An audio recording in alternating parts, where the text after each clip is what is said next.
En montant à bord du Belém, je ne savais pas vraiment dans quelle aventure je me lançais.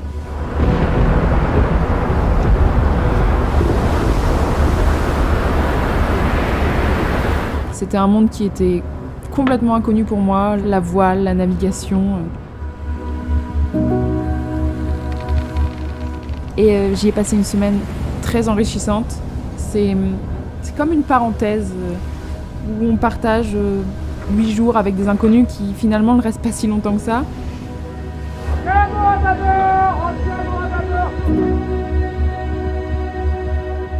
J'ai vécu une semaine hors du temps, au seul rythme de la mer que j'ai vraiment découverte pour la première fois.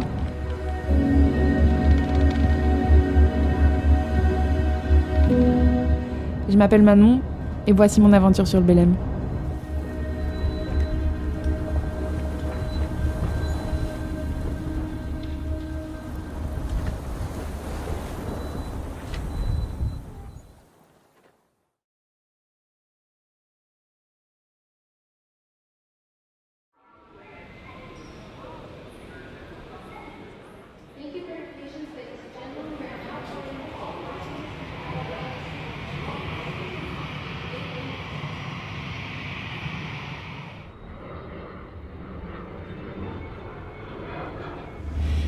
Aujourd'hui, c'est le jour du départ pour le Belém. Donc je pars pour l'aéroport à Paris.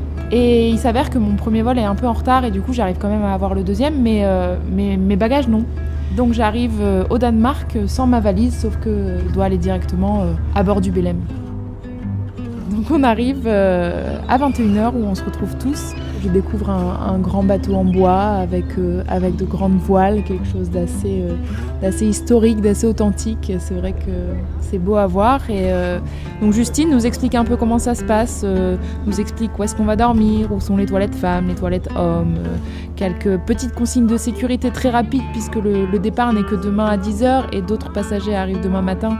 Donc elle nous fera tout le speech un peu plus poussé demain. Mais voilà, elle nous explique 2-3 petites choses, nous donne nos numéros on a chacun un numéro en fait pour se repérer, pour savoir où on dort. 17. J'installe mes valises, enfin la moitié, celle que j'ai, en attendant les autres, et je découvre un peu les alentours du bateau, les gens avec qui je vais partager cette prochaine semaine.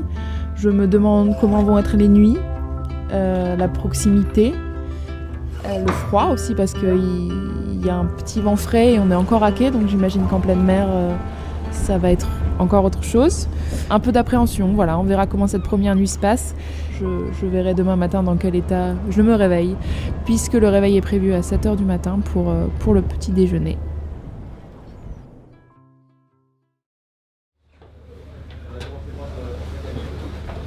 Bonjour.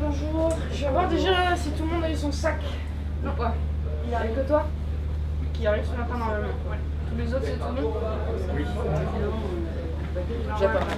Et ce matin, réveillé 7h. On découvre un peu tout l'équipage qu'on n'avait pas vu hier soir. On nous partage en 3 groupes pour pouvoir tourner. On appelle ça pour faire l'écart. Donc il y a un groupe qui va veiller de 20h à minuit, de minuit à 4h et de 4h à 8h. Je rappellerai juste une seule chose, le Belém il a été ramené en France dans les années 80 comme navire école civile. Il n'a qu'une seule fonction, une seule, c'est d'embarquer des gens comme vous. Il n'a aucune valeur de formation pour la marine marchande ni pour la marine nationale française. C'est-à-dire que les gens ils disent des fois « Ah mais quand vous êtes que l'équipage, comment vous faites de la voile ?» On ne fait jamais de voile sans vous. C'est une aberration pour nous. Le bateau il est fait pour vous et c'est grâce à vous qu'il prend des milles chaque année. C'est grâce à vous qu'il fait ce parcours et que d'une année sur l'autre il est sauvé et il prouve que c'est un bon navire parce qu'on marche très très bien avec ce bateau. Donc soyez fiers de votre investissement à bord en tant que personnel membre d'équipage. Vous êtes membre d'équipage spécial, vous n'êtes pas considéré comme passager.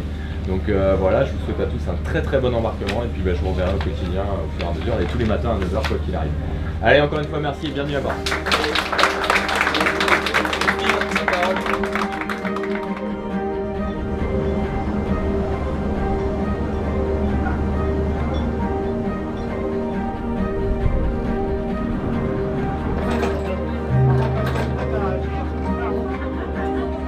Donc on a déjeuné ce midi, donc il y a des roulements, hein, chacun à son tour, on fait le service, on mange très bien, c'est hyper agréable, c'est des moments un peu de pause entre nous où on peut se retrouver et discuter autour d'un bon repas.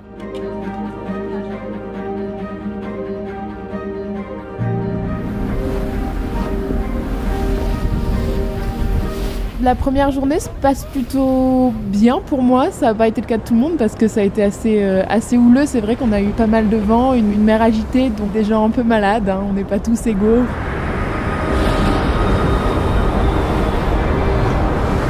C'est assez sport de diriger un bateau comme celui-ci.